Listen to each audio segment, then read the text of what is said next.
Brachos Daf is pretty much evenly divided by Mishnayos. The first Amud side of the page ends with a Mishnah, and the second Amud pretty much ends with a Mishnah. So let's do the first Amud first. And there are two Gemaras in the first Amud. The first one discusses why miracles used to happen to the earlier generations, but the Gemara says doesn't happen anymore. And the second half discusses Talmidei Chachamim who used to sit by the entrance to the mikvah. So the Gemara first says as follows: Rav Papa said to Abai, what is the reason that the earlier generations had miracles happening to them? He goes on to say later that Rav Yehuda, when he prayed for rain, as soon as he took off his shoe to begin to daven, because they davened without their shoes, rain came right away. And he said, in our days, people are shouting and screaming and fasting, and there's no answer. So why is it that they had nisim and we don't? And he says, maybe you want to say that the reason is that they knew how to learn better than we did. Well, the truth of the matter is that we seem to be learning better than them. Because if you look at the facts, they knew Nizikin, and we know all of Shas. And Rav Yehuda, in his generation, he knew Nizikin, and when he learned Uktzin, he struggled with it. He said, I find it very hard to understand the Mishnah about soaking leaves. There shouldn't be a yad for Tumah anymore. But we have 13 different ways of understanding the Mishnah, 13 sets of Mishnayos discussing it, and according to some Rishonim, we have 13 yeshivas devoted to it. So we seem to be doing just as well, if not better than they are. So how come they had miracles that we don't? So Gemara says that he answered him and says, because the earlier generations were Moshe Nefesh for Kedushas Hashem. They risked themselves and put themselves out for the sake of the honor of Hashem's name. And it brings an incident. Rav Ada bar Ava was walking in the street and he saw a woman wearing a garment, some kind of a turban that was considered to be high class, high society, and was inappropriate for a Jewish woman to wear. So he went over and he ripped it off. So it turns out that she was a kusis. She was not a Jew. So he was fined 400 zuz. So he went over and he asked the woman, he said, what's your name? So she said, Matun. So he said, Matun is 400 zuz. Matun means 200 if it's spelled slightly differently. So 200, Matun, altogether is 400 zuz. It cost me 400 zuz. Another shot on that is that he'd been more Matun. Had he waited longer, he could have saved himself 400 zuz. So you see that their generation, they had more Mesiras Nefesh for Kedushas Shemayim. In our generations, we wouldn't do things like that. Second half of the Gemara before the Mishnah says as follows: Rav Gidol and Rav Yochanan both used to sit at the entrance to the mikvah. Rav Gidol sat there and he would tell the women how to do tefillah properly. And the Rabbanan said to him, why aren't you afraid of the Yetzer Hara? You're sitting here and the women are on their way into the mikvah. It's a tremendous opportunity for the Yetzer Hara to trip one up. So he said, the scene here to me is like geese, white geese going into the pond. This doesn't stir me. And then the Gemara says that Rabbi Yochanan used to sit by the entrance of the mikvah. He sat there for a different reason. He wanted when the women would be leaving, they would see him. Rabbi Yochanan was very beautiful, and if they would see him on the way home to their husbands, their children that were born would have beauty like he does. So the Gemara asked him, why aren't you afraid of an ayin hara? Everybody's seeing how beautiful you are. So he said, I'm from Shevet Yosef. I'm descended from Yosef. Ayin hara does not apply to Yosef. And the Gemara brings a few sources to that. The pasuk in Parshas Vayechi, where Yaakov gives a bracha to Yosef, says, Ben paras Yosef, Ben paras ale oyin. Yosef is the fruitful branch by the well. So the Gemara says a drush, not ale oyin, but oile oyin, removed from the eye, removed from the ayin hara. The Gemara brings another source that Yosef is not susceptible to ayin hara, the evil eye, which means people looking and feeling bad because of something that you have and causing the Satan to start up with you. It says, V'yidgu la'roiv b'cherev ha'aretz. The bracha, V'yidgu, you should be like fish. Just like fish are under the sea and people don't see them, nobody sees them, so they don't have ayin hara. Yosef also doesn't have ayin hara. The third reason why Yosef does not have ayin hara is because he controlled his eyes when he did not look at Eshes Potifar, and therefore the eye is not powerful over him. Now we get to the Mishnah. This Mishnah speaks about the obligation of children and then women and avodim as regards to keeping the mitzvah of Shema and several other mitzvahs. So let's talk about the children first. Generally, the rule of children is that they are not obligated to keep any mitzvahs midaraisa. There is a mitzvah derabanan for a father to teach his child to do the mitzvahs, to get him used to it and get him familiar with it. So it does not apply to two mitzvahs, the Mishnah says. It does not apply to the mitzvah of Kriya Shema and the mitzvah of Tefillin. Kriya Shema, because he's not usually around his father at the time that he's saying Shema. It's usually too early in the morning or too late at night, and therefore you cannot be mechanechim, you cannot be obligated to. And tefillin, because in order to be able to wear tefillin, one has to be able to keep his body clean of any types of releases, and children are not very good at that, and therefore we do not want them to wear tefillin until they absolutely have to, or until they're much older. Now, as far as women and avadim, their chiyuv is similar, and the general rule is as follows. They are obligated in all mitzvahs, de'oraisa, that are loisase, that are things that one should not do, that they're obligated in all. For mitzvahs d'oraisa that are aseh, things that you should do, positive mitzvahs, they are obligated in everything except for mitzvahs that are restricted to certain times. So therefore a mitzvah like lulav, they wouldn't have to do, you can only do it on Sukkot.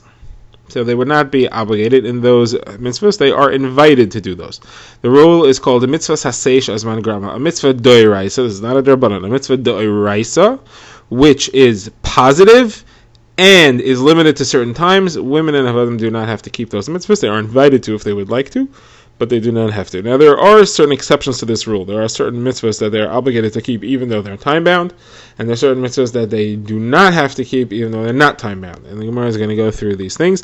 Any exception to that rule has to have a source. Either it has to have somewhere where the Torah teaches us that this case is different, or that this case is linked to a different case which is different. So the Mishnah discusses 5 mitzvahs. 2 exceptions where women are chayiv, 2 exceptions where women are not chayiv, and a 5th case. And the Gemara will ask what is the reason for each of these. So first of all, the Mishnah says as follows. The Mishnah says women and avadim are not chayiv in Kriya Shema, and they are not chayiv in Tefillin.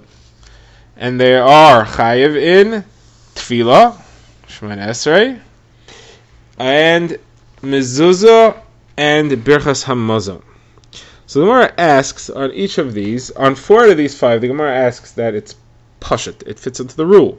So why do you need to say this? So first the Gemara begins with the 2 that we said that women are not chayiv in, and that is Shema and Tefillin. The Gemara says it should be obvious. Why would I think that women would be chayiv in Shema? Why would I think that women would be chayiv in Tefillin? They are mitzvahs aseh, shehazman, and grama. The Gemara answers, you're right, they fit the rule, but I would have thought that they are exceptions. Why would I have thought that they're exceptions? Shema I would have thought is an exception because it says in it the mitzvah of being mekabel malchus shemayim, and that's something which is not time bound. So I would think that the entire Shema is therefore not time bound, and she should say Shema. And the Mishnah teaches me that that's not true. Tefillin, I would have thought that she has to put on, even though it's time bound, because it's linked to the mitzvah of mezuzah. It says ukshartem uchsavtem, near each other. So I would have thought that just like she's obligated in the mitzvah of mezuzah, she's obligated in the mitzvah of tefillin, and the Mishnah therefore tells me that it's not true. And the Gemara discusses the 2 that she is obligated in, which we said was mezuzah and Brachos Daf. The Gemara says those are also obvious. They are both mitzvahs that are not time bound. So for sure she's obligated in them. The Gemara says, well, I would have thought these are exceptions as well. Mezuzah I would have thought is an exception because it's linked to the mitzvah of Talmud Torah, and a woman is not obligated in Talmud Torah even though it's not time bound. Talmud Torah is an exception. What's the exception there? Because it says you should teach it to your sons. It doesn't say teach it to your daughters. So that is a mitzvah which is a clear exception. It is a non-time bound mitzvah that women are patur from, and because Shema contains both mezuzah and Talmud Torah, I would have thought that they're connected, and mezuzah she would also be patur from even though it's not time bound. Mishnah comes to tell me that that's not true. What about Brachos Hamazon? Brachos Hamazon is also non-time bound. You can say that anytime you want, and it's a mitzvah d'oraisa. So Gemara says, but I would have thought that there's an exception here too, because the pasuk describes when Hashem gave food to Klal Yisrael, and it says, "V'seis Hashem lachem ba'erev basar lecha v'lechem b'beker l'seiva." It talks about food, meat in the evening, bread in the morning. I would have thought it's a time-bound thing. It's related to time, so I would have thought women are therefore not chayav in it, and therefore the Mishnah comes to teach me that they are. Now let's talk about tefillah. The Mishnah said that they are chayiv in tefillah. So what is the reason they're chayiv in tefillah? So the Gemara says because it's rachami, because it's mercy. Rashi understands that means it's a mitzvah derabanan. Mitzvah derabanan, there is no difference between time-bound and non-time-bound. The Rambam says that's a mitzvah deraisa here that we're referring to. But either way, the Gemara says that it's rachami, it's a mitzvah of mercy. And I would have thought that women are not obligated because it says Erev Avoker V'Tzorai. It links it to discussions about the timing. So the Gemara says, no, women are chayiv in tefillah. That's what we learned from the Mishnah. The Gemara now moves on to discuss other mitzvahs which might possibly be exceptions to the rule of women being only chayiv in non-mitzvah cessation as man grama.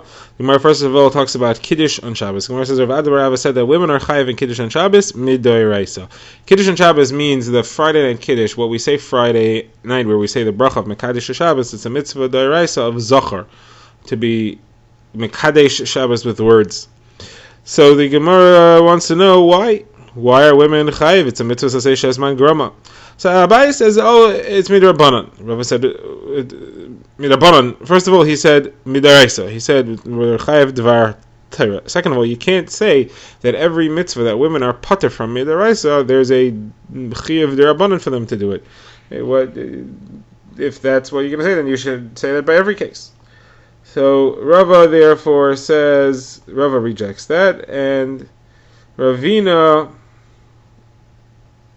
Rava says his own pshat. Rava says because in Hilchas Shabbos we have Zachar and we have Shamar. Zachar is all the positive mitzvahs of Shabbos, like Kiddush, and Shamar is all the lois says of Shabbos, all the lamates malachas and things that we can't do on Shabbos. So women are obviously obligated in all the Shamars, because they're lois says. Women are obligated in all lois says the same as men. Then Zachar and Shamar are put together. So therefore, it links Zachar and Shamar. Anybody who's chayiv in all the mitzvahs lois say of Shabbos, the Shamars is also chayiv in the mitzvahs say of Shabbos, the Zachars, and therefore it applies to women as well. Now the Gemara asks, what about Brachos Hamazon? Women are supposed to be doing Brachos Hamazon. They are supposed to say the benching. The question is that midoraisa or midrabanan? So the Gemara says, who cares? The Gemara says, anaf kamina, it makes a difference. Anaf kamina is, can they be moitzi somebody who's chayav deraisa? You can't be moitzi somebody unless you have the same level chayav as him. Let's say a woman wants to say Brachos Hamazon and have in mind that her husband should be yaitz and he's listening. But if he's chayav deraisa and she's not chayav deraisa, she can't be moitzi him. So Gemara brings one raya.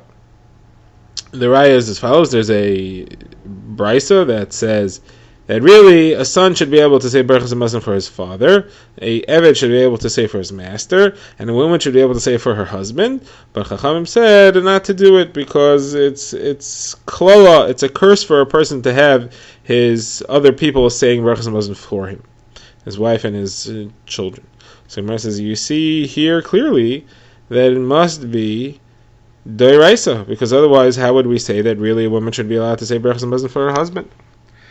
So Gemara says, well, I don't understand you. It also says that a son can say for his father, and a son certainly has no chiyuv doiraisa if he's a katan. So Gemara says it must mean the following thing. It must mean in a situation where the father or the husband's obligation to say Brachos Hamazon is also only derabanan. What would that obligation be? If he ate less than the required amount, he did not eat a filling amount, he ate just a little bit. A kizayis. If you ate just one kizayis, there's only a chiyuv Brachos Hamazon derabanan up until a shir suda.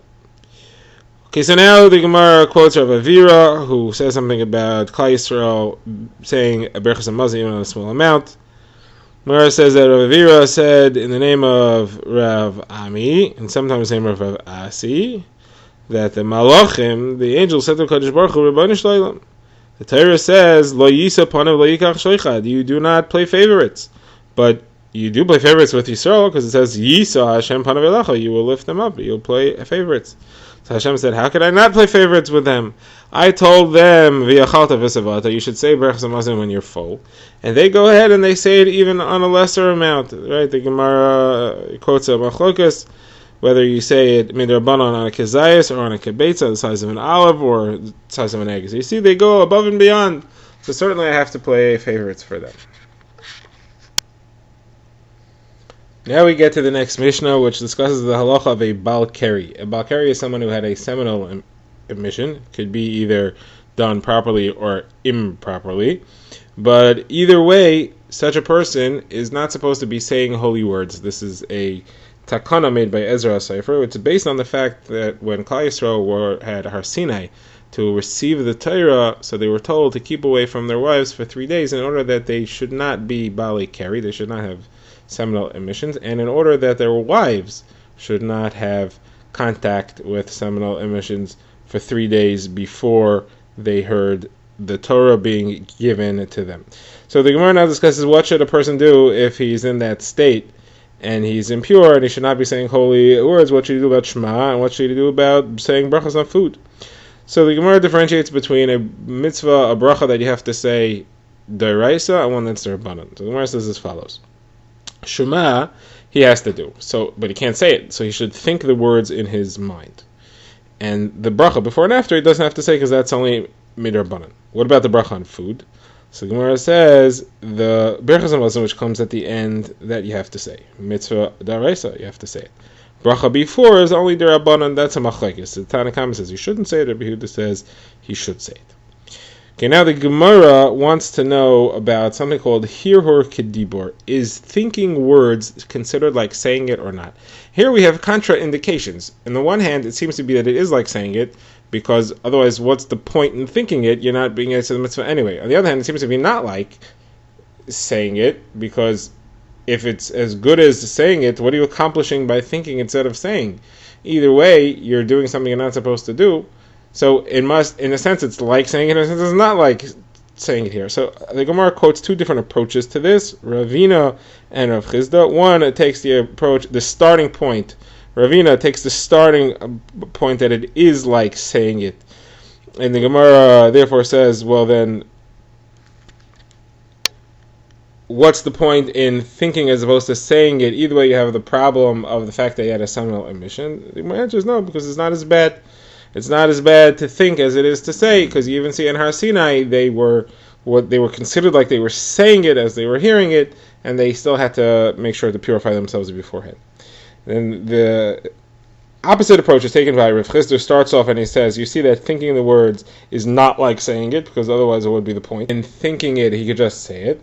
And the Gemara says, no, really thinking it is not like saying it. It's less. The point is, even though he's not being mekayim the mitzvah, because thinking is not like saying, but he shouldn't be doing nothing. The rest of Klal Yisrael is being mispalo and saying Shema. He shouldn't stand there and do nothing. And he shouldn't say a different tefillah, because he should be doing what the congregation is involved in.